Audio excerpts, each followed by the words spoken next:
Looked like things were returning to normal in Iran, but Tehran is still burning. Protests may have faded away from Iran's streets, but the far more chilling pictures are still emerging now. The arrival of a US aircraft carrier in the Middle East has given US President Donald Trump new, more forceful options to carry out his threats to attack Iran, but the choices carry serious risks of retaliation. However, Trump revealed little about any plans for military strikes on Iran during a cabinet meeting at the White House, only making a reference to the large fleet of ships that's heading over to the Middle East. During an event later, the US president referenced the flotilla again, saying, "Hopefully we don't have to use it." The president said the US held discussions with Iran in recent days and indicated he expected talks to continue. Trump said, and I quote, "I told Iran two things. Number one, no nuclear, and number two, stop killing protesters. They are killing them by the thousands."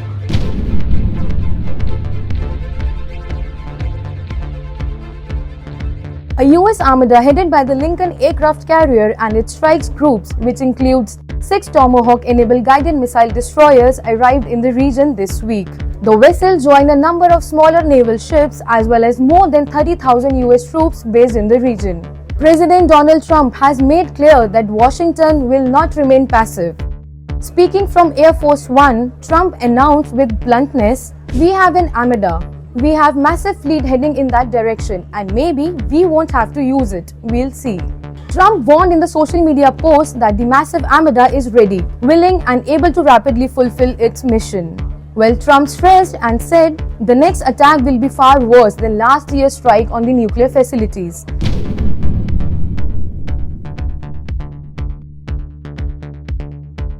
The USS Abraham Lincoln has arrived in the Middle East amid escalating tensions with Iran. The strike group was redirected from the Indo-Pacific and is currently operating in the Arabian Sea or Gulf of Oman. The exact position is being kept uncertain to prevent Iranian tracking. At the same time, Trump's shifting messages about his goals, removing Iran's leaders, punishing the regime for its deadly crackdown on protesters, or extracting a new nuclear agreement, have raised questions about what the mission would be. From pressuring Iran over the protests to demanding effective capitulation, Trump's complex negotiations over its nuclear program have placed the country's leaders in a tricky situation. However, Saudi Arabia and the UAE have warned that they wouldn't allow their airspace to be used for any strikes, concerned about making themselves targets for Iranian retaliation. But the arrival of the carrier group gives Trump more options for attack without relying on allies.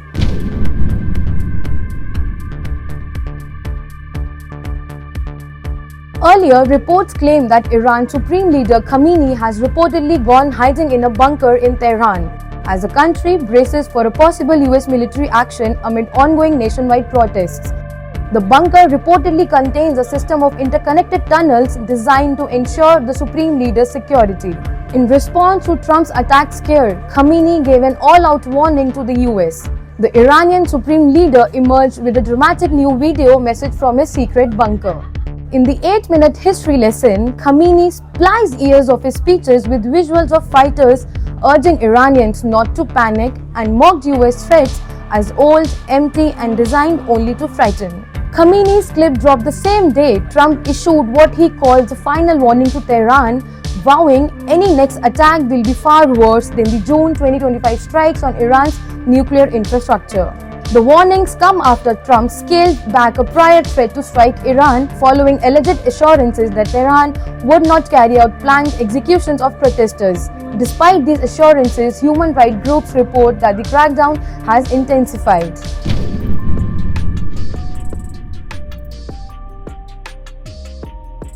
Trump threatened Tehran with larger strikes than the attack the US launched last year, which targeted Iran's nuclear facilities. After US bombing raids on nuclear sites in June 2025, Trump declared that the nuclear program had been eradicated. But in a recent social media post, supporters called for Tehran to negotiate a fair deal. Israel's 12-day war severely damaged Iran's air defenses and depleted its stockpiles of missiles and other weapons. But Tehran still has the ability to threaten the US and its allies in the region. The next attack will be far worse. Don't make that happen, Trump said. Trump's latest warnings, along with Iran's threats of response against US installations in the region, have fueled a spike in oil prices. Oil prices retreated more than 1% on January 30th after touching multi-month peaks.